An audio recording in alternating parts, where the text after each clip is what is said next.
Hello everyone, this is Priyanka Meher from Jawahar Navodaya Vidyalaya Nuapada. Today I would like to express my views on the topic computer as a boon.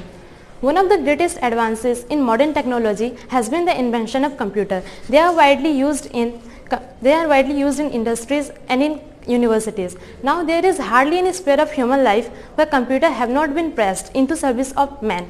We are heading fast towards the day when the computer will be as much as part of man's daily life as a telephone or as a calculator. Computers are capable of doing extremely complicated work in all branches of learning. They can solve most complex mathematical problems or put thousands of unrelated facts in order. These machines can be used to put varied uses. For instance, they can provide information in the best way to prevent traffic jams. This whole process by which machines could be used for our work is known as automation. In future, automation may enable human beings to enjoy more leisure than they do today.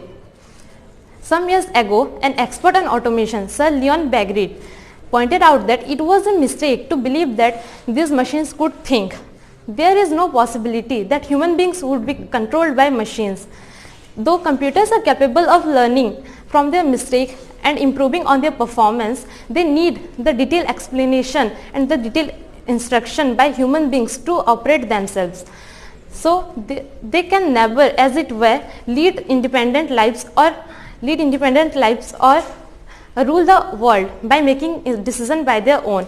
Sir Leon said that computers are developed in the future, and they can be so small that we can put them in our pockets.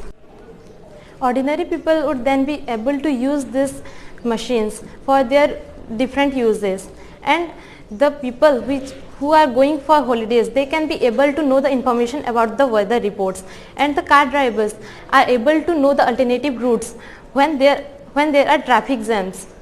In this way, the computer will be more helpful for the future generation. Thank you to all.